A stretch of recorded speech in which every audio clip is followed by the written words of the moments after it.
আমি আপনাদের সামনে কোরআনে কারীমের সূরাতুল নাসরের একেবারে শেষের আয়াতগুলি তেলাওয়াত করেছি। আল্লাহ রাব্বুল আলামিন বলেন, ফাসাব্বিহ বিহামদি রাব্বিকা ওয়াস্তাগফির ইন্নাহু কানা তাওয়াবা। আল্লাহ বলেন, হে নবী, যখন আমি আপনাকে বিজয় দান করব তখন আপনার কাজ হবে আপনি তাসবিহ পড়বেন আর আপনি কি করবেন? ইস্তেগফার করবেন। কথা কার? জোরে বলেন কার? আল্লাহর কথা। সুতরাং আজকে আমাদের এই মাহফিল হলো তাসবিহ পাঠ করার এবং তওবার একটি মাহফিল। সেই সাথে আমাদের সারা বাংলাদেশের, সারা পৃথিবীর হৃদয়ের কলিজার টুকরা ভালোবাসার মানুষ, যিনি দীর্ঘ 50টি বৎসর বাংলাদেশের বিভিন্ন জেলায়, শুধু বাংলাদেশ নয় সারা পৃথিবীতে বিভিন্ন রাষ্ট্রে তিনি কোরআনের তাফসির করেছেন, তিনি আর কেউ নয়, তিনি আমাদের কলিজা, তিনি আমাদের ভালোবাসা, আল্লামা দেলোয়ার হোসেন সাঈদী রহিমাহুল্লাহ। আল্লাহ রাব্বুল আলামিন তার কবরটাকে জান্নাতের নূর দ্বারা যেন পরিপূর্ণতা দান করেন। আর জোরে বলে আল্লাহুম্মা আমিন।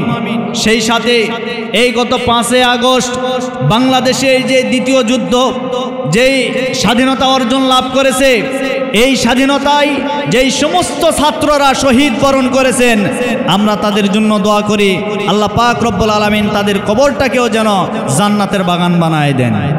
আরো জোরে বলেন। সম্মানিত প্রিয় উপস্থিতি, দীর্ঘ 15টি বৎসর জালিমের জুলুম থেকে রক্ষা পেয়ে, হেফাজত পেয়ে আজকে বাংলাদেশ স্বাধীন হয়েছে বলে আলহামদুলিল্লাহ। দীর্ঘ 15টি বৎসর এই বাংলাদেশের ভিতরে কোনো মানুষ স্বাধীনভাবে কথা বলতে পারে নাই, কোনো মানুষ তার গণতান্ত্রিক অধিকার প্রকাশ করতে পারে নাই।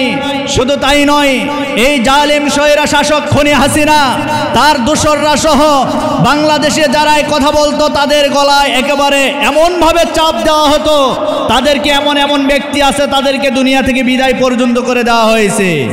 শুধু তাই নয়, এই খুনি হাসিনা সরকার বাংলাদেশে কোনো এমপির বিরুদ্ধে কেউ কথা বলতে পারতো না, কোনো মেম্বারের বিরুদ্ধে কথা বলতে পারতো না, কোনো মন্ত্রীর বিরুদ্ধে কথা বলতে পারতো না, কোনো বিচারকের বিরুদ্ধে কথা বলতে পারতো না, এমনকি কোনো প্রশাসনের বিরুদ্ধে কথা বলতে পারতো না।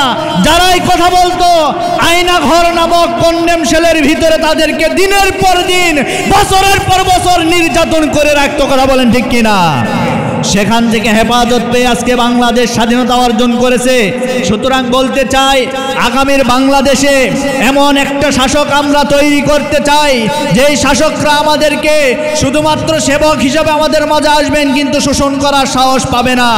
আমরা আর দেখতে চাই না কোনো জালিমকে, আমরা আর ক্ষমতায় দেখতে চাই না, কোনো জালিমকে আর সুযোগ দেওয়া যাবে না। সুতরাং এই প্রতিজ্ঞা আজকের মাহফিল থেকে নেওয়ার দরকার আছে না নাই? কথা বলেন, আছে না নাই? আল্লাহ যেন কবুল করেন সকল পড়ছে আল্লাহুম্মা আমিন। সম্মানিত ভাইরা আমার, আল্লাহ রাব্বুল আলামিন সুন্দর করে বললেন, ও দুনিয়ার মানুষেরা, আমি আল্লাহ তোমাদেরকে যখন বিজয় দান করব তখন তোমাদের 1 নাম্বার কাজ হবে তোমরা ফাসাব্বিহ, তাসবিহ পড়বে আল্লাহর নামে। তোমরা যেখানে যে অবস্থায় থাকবে সেখানে সে অবস্থায় তাসবিহ পাঠ করবে। তোমরা যদি মাঠে কাজ করতে যাও সেখানেও আল্লাহর তাসবিহ পাঠ করবে। তোমরা যদি বাজারে বাজার করতে যাও সেখানেও তাসবিহ পাঠ করবে। তোমরা যেখানে যে অবস্থায় থাকো না কেন, সর্বা অবস্থায় আমরা জিকির করব কার নামে? আরো জোরে বলেন, কার নামে? আল্লাহর নামে আমরা জিকির করব। এজন্য রব্বুল আলামিন সুন্দর করে আমাদেরকে জানাই দিয়েছেন, ফাযকুরুনি আযকুরুকুম ওয়াশকুরুলি ওয়ালা তাকফুরুন। আল্লাহ রব্বুল আলামিন বলেন, যারা আমি আল্লাহকে স্মরণ করবে, যারা জিকির করবে, যারা স্মরণ করবে আমি আল্লাহকে, আমি আল্লাহ রব্বুল আলামিন ওই সমস্ত মানুষদেরকে স্মরণ করব। সুতরাং আমরা সব সময় জিকির করব কার নামে? চলতে ফিরতে, উঠতে বসতে, খাইতে, সর্বা অবস্থায় আমরা আল্লাহর নামে জিকির করব। লা ইলাহা ইল্লাল্লাহ, লা ইলাহা ইল্লাল্লাহ, লা ইলাহা ইল্লাল্লাহ। তোমার কাছে হাত তুলেছি, তোমার কাছে হাত তুলেছি, হাত ফিরিয়ে দিও না। রব্বানা ইয়া রব্বানা, রব্বানা ইয়া রব্বানা, রব্বানা ইয়া রব্বানা, রব্বানা ইয়া রব্বানা, রব্বানা ইয়া রব্বানা। লা ইলাহা ইল্লাল্লাহ মুহাম্মাদুর লা ইলাহা ইল্লাল্লাহ মুহাম্মাদুর রাসূলুল্লাহ। চিৎকার মনে বলে আল্লাহু আকবার, আর জোরে বলে আল্লাহু আকবার। সুতরাং আমরা সবসময় আল্লাহর নামে জিকির করব। আজকের এই স্বাধীনতা আল্লাহ আমাদেরকে দান করেছেন। আল্লাহ রাব্বুল আলামিনের যদি সাহায্য, আল্লাহর যদি দয়া, আল্লাহর যদি সহযোগিতা না থাকতো, তাহলে আজকে আমরা এই স্বাধীনতা অর্জন করতে পারতাম না। আমার তো মনে হয় বৈষম্য বিরোধী ছাত্র আন্দোলনে যারা অংশগ্রহণ করেছে, এমনকি আমরা নিজেও কিন্তু এই ছাত্র আন্দোলনে অংশগ্রহণ করেছি, আমরাও কিন্তু যুদ্ধ করেছি। সম্মানিত ভাইয়েরা আমার, এ বলে আমরা স্বাধীনতা অর্জন করি নাই, বরং আমরা আল্লাহ রাব্বুল আলামিনকে দেখাতে চেয়েছি, আল্লাহ আমরা তোমার দলে আছি। আমরা চাই কোনো মানুষ যেন জুলুম না করে। এই জুলুম থেকে মানুষদেরকে হেফাজত করার জন্য আমরা আন্দোলন করেছি, সর্বা অবস্থায় আমরা করেছি। আর বিজয় দান করেছেন কে? আরো জোরে বলেন, বিজয় দান করেছেন কে? এজন্য আল্লাহর নামে আমরা ফাসাব্বিহ তাসবিহ পাঠ করব। আর 2 নম্বরে ইস্তিগফার করব। তার কারণ হলো আমরা হাজারো পাপের ভিতরে নিমজ্জিত আছি। এই পৃথিবীতে এমন কোনো মানুষ নাই যেই মানুষটা বলতে পারবে না আমার জীবনে কোনো পাপ নাই, আমার জীবনে কোনো গুনাহ নাই। আল্লাহ বলেন, ও দুনিয়ার মানুষেরা, তোমরা হাজারো পাপ করবে, অন্যায় করবে, আর অন্যায় করার পরে আমি আল্লাহর কাছে যদি তওবা করো, আমি রব্বুল আলামিন তোমাদের তওবা কবুল করে নিয়ে তোমাদেরকে মাফ করে দিব। রব্বুল আলামিন বলেন, ফাকুলতুস্তাগফিরু রাব্বাকুম ইন্নাহু কানা গফফারা ইরসিলিস সামাআ আলাইকুম মিদরারাও ওয়া ইমদিদুকুম বিআমওয়ালিন ওয়া বানিনা ওয়া ইয়াজআল লাকুম জান্নাতিন ওয়া ইয়াজআল লাকুম আনহারা। জোরে বলে আল্লাহু আকবার। আল্লাহ রাব্বুল আলামিন বলেন, এই পৃথিবীতে যারা ভুল করার পরে তওবা করবে, আমি রব্বুল আলামিন তাদের তওবা কবুল করে নিব। শুধু তাই নয়, ফাকুলতুস্তাগফিরু রাব্বাকুম ইন্নাহু কানা গফফারা, আমি আল্লাহ তওবা কবুল করে নিব। এরপরে তাদের জন্য আসমান থেকে অজস্র ধারায় রহমতের বৃষ্টি আমি আল্লাহ নাজিল করে দিব। আর এই বৃষ্টির দ্বারা আমার বান্দারা জমিনে ফসল উৎপন্ন করবে, আর আমার নিয়ামতগুলি ভক্ষণ করবে। আর এই নিয়ামতগুলি ভক্ষণ করার পরে আমি আল্লাহ রব্বুল আলামিন তাদেরকে সবচাইতে বড় নিয়ামত নামক সন্তানাদি দান করব। আরো জোরে বলি সুবহানাল্লাহ। আমার ভাইয়েরা, এজন্য তওবা করার দরকার আছে না নাই? আরো জোরে বলেন। আমি আপনাদেরকে বলতে চাই, ও গোবিন্দগঞ্জের মুসলমানেরা, ও গাইবান্ধার মুসলমানেরা, তবে তওবা করতে হবে, তওবা করতে হবে। সময় থাকতে তওবা করার দরকার আছে না নাই? কিন্তু আজকে বাংলাদেশে আপনি তাকায় দেখেন, আমাদের কোরআনের মুফাসসির বলেছিল, বাংলাদেশের এমন একটা সময় আসবে, এমন একটা সময় আসবে, 20 কোটি মুসলমান তোমাদেরকে এমন ভাবে নাড়া দিবে, মামু বাড়ি দিল্লি গিয়া তোমরা পড়বা। আজকেও কিন্তু সেটাই হয়েছে। এই জালিমের বাচ্চারা মামুর বাড়িতে আশ্রয় নিয়েছে। কিন্তু আমরা বলতে চাই মামুর বাড়ি গিয়ে আশ্রয় নিলে লাভ হবে না, বরং আমরা বলতে চাই বর্তমান বাংলাদেশের যিনি সরকার প্রধান হয়ে বসে আছেন, আমরা ওই সরকার প্রধানকে বলতে চাই, ওই ভারত থেকে ওই খুনি হাসিনাকে বাংলাদেশে নিয়ে এসে জনগণের সামনে তাকে বিচার করতে হবে। কথা বলেন ঠিক কিনা? তাকে বিচার করতে হবে। তার কারণ হলো, এই বাংলাদেশে বিগত 15টি বছর এই একটা নষ্ট ভ্রষ্ট মহিলার কারণে দিনের পর দিন, রাতের পর রাত আমার এই আলিম সমাজেরা এত কষ্ট করেছেন যে কষ্টের বর্ণনা শুনলে চোখের পানি বের হওয়া ছাড়া আমরা বসে থাকতে পারি না। কথা বলেন, কথা বলেন।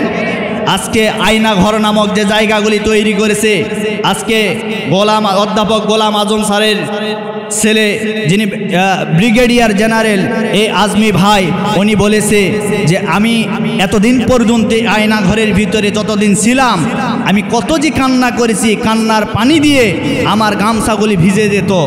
এমনকি ওই ঘরের ভিতরে এমনভাবে আমাদেরকে নির্যাতন করা হতো, আমাদেরকে অজু করতে দেওয়া হতো না, নামাজের সময়টুকু আমাদেরকে বলা হতো না। ফজরের ওয়াক্ত হইতো, ফজরের সময় মুয়াজ্জিন সাহেব যখন বলতো আসসালাতু খায়রুম মিনান নাওম, সে সময় আমরা বুঝতে পারতাম সকাল হয়েছে, তার মানে দিনের আলো রাতের আলো কিছুই তারা বুঝতে পারতো না। এত জুলুম, এত অত্যাচার করেছে। সুতরাং আজকে বর্তমান যারা দায়িত্বশীল হয়ে বসে আছেন তাদেরকে আমরা বলতে চাই, শুধুমাত্র এই খুনি হাসিনার দোষরদেরকে গ্রেফতার করলে হবে না, বরং যেইভাবে বিগত 15টি বছর এই সমস্ত নিরীহ মানুষদেরকে ওই আয়না ঘরের ভিতরে বন্দী করে রেখেছে, তাদেরকে বিচার করার আগে 15টি বছর ওই আয়না ঘরের ভিতরে বন্দী করতে হবে। কথা বলেন, তাদেরকে ওই আয়না ঘরের ভিতরে বন্দী করতে হবে। থাকলে কেমন বোঝা যায়, তোমরা এখন থেকে দেখো একটু বাবাজি। তার মানে বোঝা গেল আল্লাহ কাউকে ছাড় দেয় না, আল্লাহ কাউকে ছেড়ে দেয়। জোরে বলেন, এই পৃথিবীতে কেউ কিন্তু স্থায়ীভাবে থাকতে পারবে না। পারবে? বিগত ইতিহাস আপনারা দেখেন, এই সারা পৃথিবীতে আমার প্রিয় বন্ধুগণ যারা স্বৈরা শাসক ছিলেন, এর ভিতরে অন্যতম তারা হলেন নমরুদ আর ফেরাউন। কথা বলেন ঠিক কিনা? সুতরাং নমরুদও টিকতে পারে নাই, ফেরাউনও টিকতে পারে নাই। ওই নমরুদ ফেরাউনের উত্তরসূরি খুনি হাসিনা বাংলাদেশে টিকতে পারে নাই। সুতরাং আমাদের জামাতের আমির ডাক্তার শফিকুর রহমান বলেছে, এক জালিমকে বিদায় করেছি, আরেক জালিম ক্ষমতায় বসতে চায়, বাংলাদেশের মুসলমান তা হতে দিবে না, দিবে না, দিবে না। কথা বলেন, একটা বিদায় হয়েছে, আরেকটা জায়গা নেওয়ার জন্য প্রস্তুতি নিচ্ছে। এই সুযোগ বাংলাদেশে আর দেওয়া হবে না। পৃথিবীতে কেউ স্থায়ী হয় না, হোক না সে ফেরাউন কিবা নমরুদ, কেউ ভবে চিরকাল রয় না। ঠিক কিনা? পৃথিবীতে কেউ স্থায়ী হয় না, হোক না সে ফেরাউন কিবা নমরুদ, কেউ ভবে চিরকাল রয় না। ফেরাউন শেষ তক ছিল না, মৃত্যু তাকেও ছেড়ে দিল না। সব রাজা মহারাজা আর মহাবীর, সব রাজা মহারাজা আর মহাবীর, কাউকে সে অবকাশ দেয় না। পৃথিবীতে কেউ স্থায়ী হয় না, হোক না সে ফেরাউন কিবা নমরুদ, কেউ ভবে চিরকাল রয় না, কেউ ভবে চিরকাল রয় না। কথা বলেন ঠিক কিনা? সুতরাং আমরা বলতে চাই, আজকে আমরা জালিমদেরকে বিদায় করেছি, এর অর্থ এই নয় বাংলাদেশে ইসলাম কায়েম হয়ে গেছে, এটা কিন্তু নয়, বরং এটা সাময়িক একটা বিজয়। সুতরাং আমাদের সামনে আরও দীর্ঘ পথ পাড়ি দিতে হবে। সেই পথকে আমরা সকলে মিলে ঐক্যবদ্ধ হয়ে এই মুহূর্তে সমস্ত দলাদলি, সমস্ত মতবাদ সব কিছু আমরা ছুঁড়ে ফেলে দিয়ে সকল মতের আলেম এক হয়ে একই প্ল্যাটফর্মে এসে ইসলামকে বাংলাদেশে বিজয় আমরা করতে চাই। এই প্রতিজ্ঞা আমাদের সকলকে নেওয়ার দরকার আছে না নাই? কথা বলেন ঠিক কিনা? সম্মানিত প্রিয় উপস্থিতি, আজকে আমরা বাংলাদেশে এখন যে নিঃশ্বাস আমরা ছাড়তেছি, এটা রহমতের নিঃশ্বাস। কথা বলেন আলহামদুলিল্লাহ, পড়েন আরো জোরে বলেন আলহামদুলিল্লাহ। এটা রহমতের নিঃশ্বাস। আজকে আমরা কোনো নেতার বিরুদ্ধে কথা বলতে পারতাম না, কোনো শাসকের বিরুদ্ধে কথা বলতে পারতাম না। এটাই কি বাক স্বাধীনতা? এটাই কি বাক স্বাধীনতা? অথচ আপনি সাহাবায়ে কেরামদের জীবনের দিকে তাকান। খলিফাতুল মুসলিমিন হযরত ওমর ফারুক রাদিয়াল্লাহু তাআলা আনহু, তার শাসন আমলে একজন গভর্নর ছিল, তার নাম ছিল সাঈদ ইবনে আমির রাদিয়াল্লাহু তাআলা আনহু। সুবহানাল্লাহ। কোন এই সাঈদ ইবনে আমির হিমসের একজন গভর্নর থাকা অবস্থায় সেই সাঈদ ইবনে আমিরের নামেও হযরত ওমরের আদালতে মামলা হয়েছিল, মামলা দিয়েছিল জনগণ। আর সেই মামলাটা ছিল 4টা মামলা। জোরে বলেন কয়টা? আরো জোরে বলেন। জানার দরকার আছে না নাই ভাই? আমার প্রিয় বন্ধুগণ, হিমসের গভর্নর সাঈদ ইবনে আমির রাদিয়াল্লাহু তাআলা আনহু তিনি যখন গভর্নর থাকা অবস্থায় তার জনগণেরা আশেপাশে যারা ছিল সকলে মিলে ঐক্যবদ্ধ হয়ে হযরত ওমরের আদালতে 4টা মামলা দায়ের করেছেন। এর ভিতরে 1 নম্বর মামলা হলো সাঈদ ইবনে আমির প্রতিদিন কার্যালয়ে যখন আসে প্রতিদিন দেরি করে আসে, ঠিক সময়ে সে সঠিক সময়ে আসতে পারে না। এটা হলো 1 নম্বর মামলা। 2 নম্বর মামলা হলো কার্যালয়ে আসে ঠিক, কিন্তু আমরা দেখি মাঝে মধ্যে কার্যালয়ে একদিন বেহুঁশ হয়ে যায়, অজ্ঞান হয়ে যায়, অচেতন হয়ে যায়। 3 নম্বর মামলা হলো সাঈদ ইবনে আমির সন্ধ্যাবেলা যখন তার অফিসের টাইম শেষ হয়ে যায়, কাজ শেষ হয়ে যায়, সে যখন বাড়িতে চলে যায়, বাড়িতে যাওয়ার পরে সন্ধ্যাবেলা কোনো জনগণ যদি কোনো কাজ নিয়ে তার বাড়িতে যায়, কিন্তু প্রতিদিন তার ঘরের দরজাটা আটকানো অবস্থায় থাকে। তার বাড়িতে গেলে তাকে অনেক ডাকাডাকি করা হয়, কিন্তু কোনো দিন আমরা তার গেটটা খুলতে দেখলাম না। সন্ধ্যাবেলা আমাদের কথাও শুনতে চায় না। এরপরে 4 নম্বর মামলা হলো সাঈদ ইবনে আমির মাঝে মধ্যে অফিসে যখন আসে, কার্যালয়ে যখন আসে, তখন আমরা মাঝে মধ্যে দেখতে পাই সাঈদ ইবনে আমির কার্যালয়ে অফিস চলাকালীন সময় হঠাৎ তিনি বেহুঁশ হয়ে যায়, অজ্ঞান হয়ে যায়। কারণ কি আমরা জানতে চাই। এইবার হযরত ওমর সাঈদ ইবনে আমিরের নামে 4টা মামলা নেওয়ার পরে এইবার তিনি করলেন কি, সাঈদ ইবনে আমিরের কাছে একটা চিঠি লিখলেন, জরুরি তলব করলেন। এইবার খলিফাতুল মুসলিমিন হযরত ওমরের আদালতে সাঈদ ইবনে আমির চলে আসলো। আসার পরে এইবার ডাক দিয়ে বলেন, ও সাঈদ ইবনে আমির, তোমার নামে 4টা মামলা দায়ের করা হয়েছে। এই 4টা মামলার সঠিক জবাব যদি তুমি দিতে না পারো, তাহলে তোমাকে কিন্তু আমি জেলখানায় বন্দি করে রাখবো, তোমাকে কিন্তু আমার আদালতে বিচারের কাঠগড়ায় দাঁড় করাবো। এইবার সাঈদ ইবনে আমির চোখের পানি ছেড়ে আফসোস করে বলে, হায় হায়, এত পরিশ্রম করে এত কষ্ট করে জনগণের জন্য আমার নিজের সবটুকুন ব্যয় করে দিলাম, আজকে আমি কোনো ঘর করলাম না, বাড়ি করলাম না, অট্টালিকা করলাম না, এরপরেও আমার নামে জনগণ মামলা দেয়, এর চাইতে বড় দুর্ভাগ্য আমার আর কি হতে পারে। এইবার হযরত ওমরকে ডাক দিয়ে বলেন, ও খলিফা, আপনি বলুন, জলদি করে বলুন, আমার নামে জনগণেরা কি কি মামলা দায়ের করেছে। এইবার খলিফাতুল মুসলিমিন হযরত ওমর ফারুক রাদিয়াল্লাহু তাআলা আনহু ডাক দিয়ে বলেন, ও সাঈদ, তোমার নামে 1 নম্বর মামলা হলো তুমি যে প্রতিদিন কার্যালয়ে আসো, দেরি করে আসো কেন, সময়গুলি লস হয়ে যায়। বিভিন্ন রাষ্ট্রের জনগণেরা তোমার কাছে বিভিন্ন অভিযোগ নিয়ে আসে, বিভিন্ন কাজের জন্য আসে, কিন্তু সেই সময় একটু দেরি হয়ে যায়, এই কাজটা তুমি কেন করো। এইবার সাঈদ ইবনে আমির চোখের পানি ছেড়ে ডাক দিয়ে বলেন, ও খলিফা, আপনি তাহলে এবার কান খাড়া করে শুনুন, আমার প্রতিদিন কার্যালয়ে আসতে একটু দেরি হয়ে যায়, তার কারণ হলো আমি একজন গভর্নর মানুষ, তারপরেও আমার বাড়িতে কোনো কর্মচারী নাই, আমার বাড়ির কাজকর্ম আমার বিবি, আমার স্ত্রী একা করতে পারে না। প্রতিদিন সকালবেলা আমি ঘুম থেকে ওঠার পরে ফ্রেশ হয়ে তাহাজ্জুদের নামাজটা আদায় করি, এরপরে ফজরের নামাজ আবার আদায় করি। ফজরের নামাজ আদায় করার পরে আমার সন্তানদেরকে আমি একটু পরিষ্কার করে দিই, তাদেরকে তাদের জন্য খাবারের ব্যবস্থা করি, আমার স্ত্রীকে একটু সহযোগিতা করি। এমনকি আমার প্রতিদিন আমার বাড়িতে কাজকর্ম করতে একটু দেরি হয়ে যায়, এই কারণে আমি অফিসে কার্যালয়ে আসতে আমার একটু দেরি হয়ে যায়। এইবার খলিফা চোখের পানি ছেড়ে বলে, হায় হায়, আমি তো মনে করেছিলাম অন্য কোনো কারণ হতে পারে, কিন্তু এই কারণে সাঈদ তুমি দেরি করে আসো, তার মানে তোমার 1 নাম্বার তোমার নামে যে মামলা হয়েছে এটা মিথ্যা মামলা, এই মামলাটা তোমার জন্য খারিজ করে দিলাম। এবার 2 নাম্বার তোমার নামে মামলা হলো। এবার বলো তো ও সাঈদ, তুমি সপ্তাহে একটা দিন কার্যালয়ে দেরি করে যাও কেন, এটার কারণ কি? সপ্তাহে একটা দিন তুমি কার্যালয়ে যাও না, এটা না যাওয়ার কারণ কি একটু জানতে চাই। এইবার সাঈদ ইবনে আমির আবারও চোখের পানি ছেড়ে দিয়ে ডাক দিয়ে বলেন, ও খলিফা, তাহলে এবার শোনেন, আমি প্রতিদিন যখন কার্যালয়ে আসি আমার পরনে মাত্র একটা জামা, সুবহানাল্লাহ, আহারে আমার পরেন শুধুমাত্র একটা জামা, এই জামাটা 6টা দিন আমি যখন কাজকর্ম করার পরে এই 6টা দিন অফিসে থাকার কারণে এই জামাটা আমার পরিষ্কার করতে পারি না, আর সপ্তাহের এই 7 দিনের ভিতরে একটা দিন আমি আমার নিজের পরনের জামাটুকুন আমি নিজে পরিষ্কার করি। এই পরিষ্কার করার কারণে অন্য কোনো জামা না থাকার কারণে আমি কার্যালয়ে সপ্তাহে 7 দিনের ভিতরে আসতে পারি না। জোরে বলে আল্লাহু আকবার। এইবার খলিফাতুল মুসলিমিন বুঝতে পারলেন, হায় হায়, তোমার নামে 2 নাম্বার যে মামলা দেওয়া হয়েছে এটাও তো মিথ্যা মামলা, এই মামলাটাও তোমার জন্য খারিজ করে দিলাম। এইবার ডাক দিয়ে বলেন, ও সাইদ ইবনে আমের, তোমার নামে 3 নাম্বার মামলা হলো। এইবার তুমি বলো তো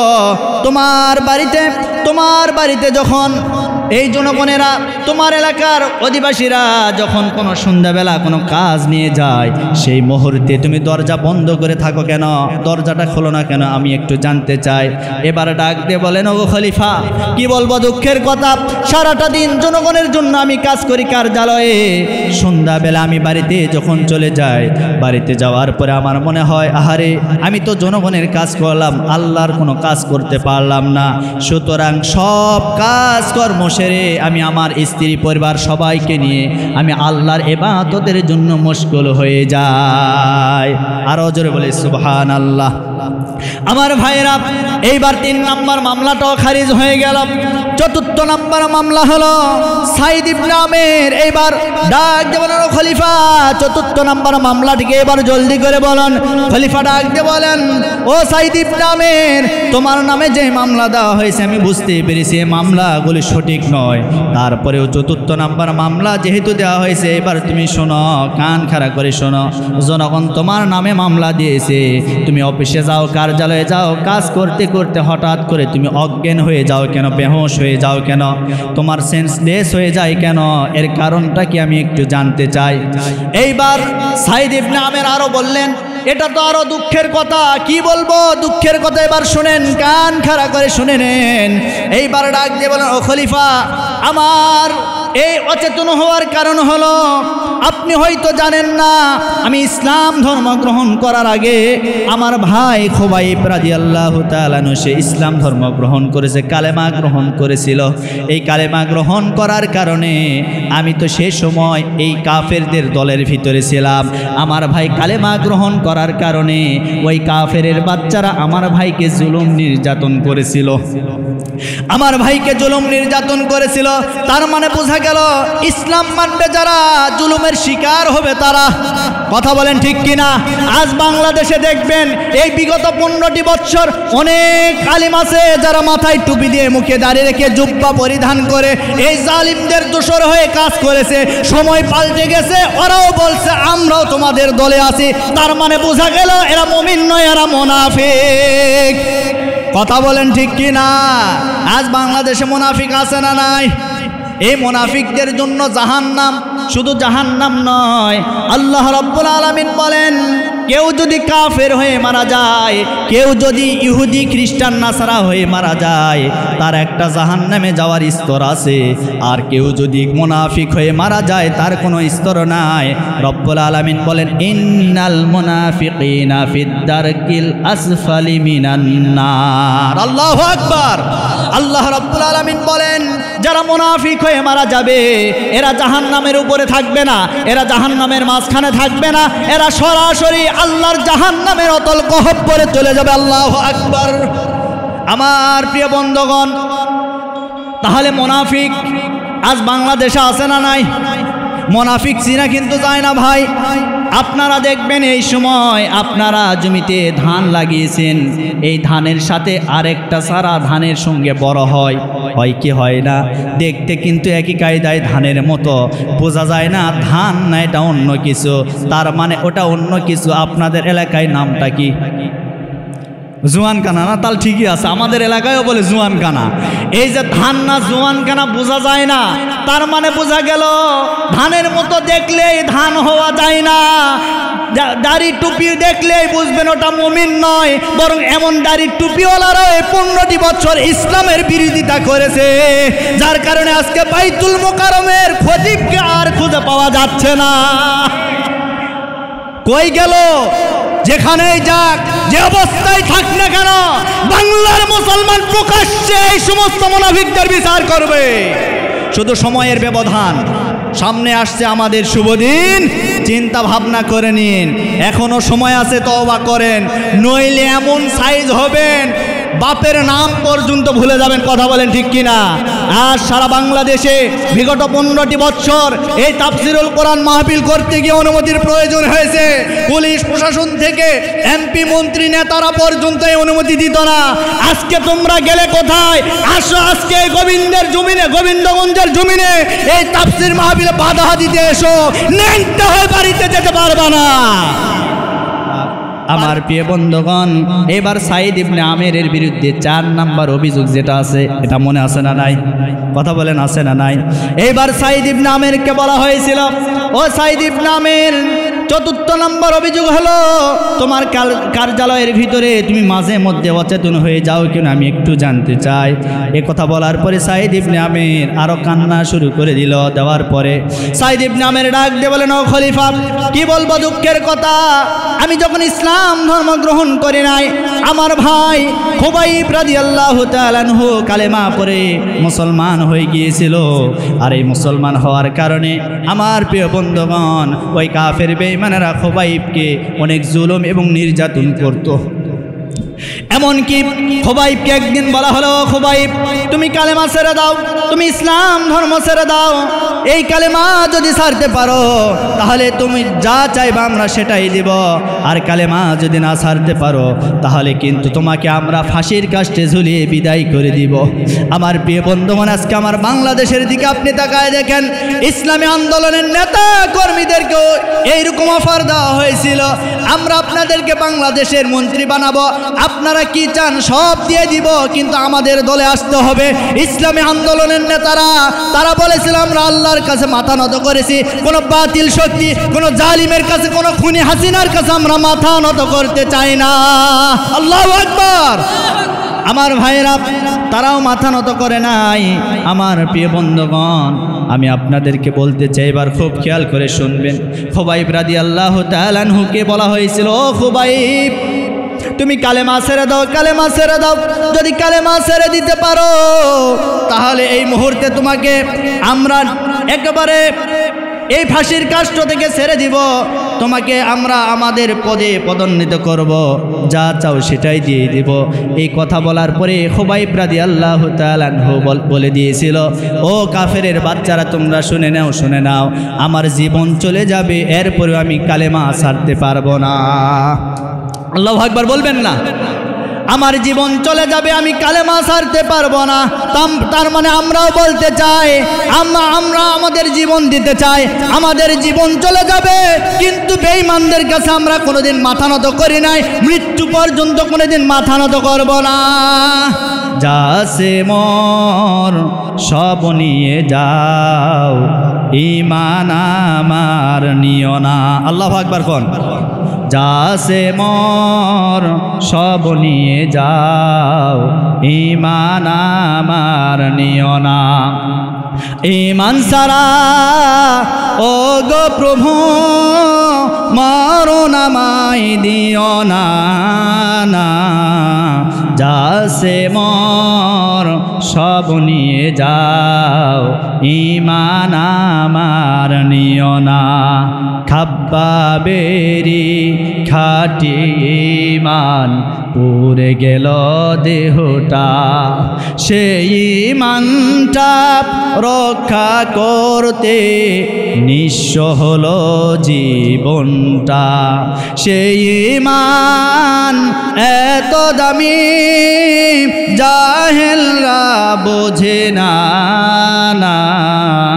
যাসে মর সব নিয়ে যাও, ঈমান আমার নিও না। যাসে মর সব নিয়ে যাও, ঈমান আমার নিও না। ঈমান সারা ও গো প্রভু মরণ আমায় দিও না, যাসে মর সব নিয়ে যাও, ঈমান আমার নিও না, ঈমান আমার নিও না। মারহাবা কোন, আরো জোরে বলে মারহাবা। হ্যাঁ অবশ্যই অবশ্যই, যেহেতু মেহমান এসেছে উনি কথা বলবেন, আমার বন্ধুবর মাওলানা মুজাহিদুল ইসলাম জিহাদি, উনি আপনাদের মাঝে এই মুহূর্তে মনে কথা বলবেন না? হ্যাঁ উনি কথা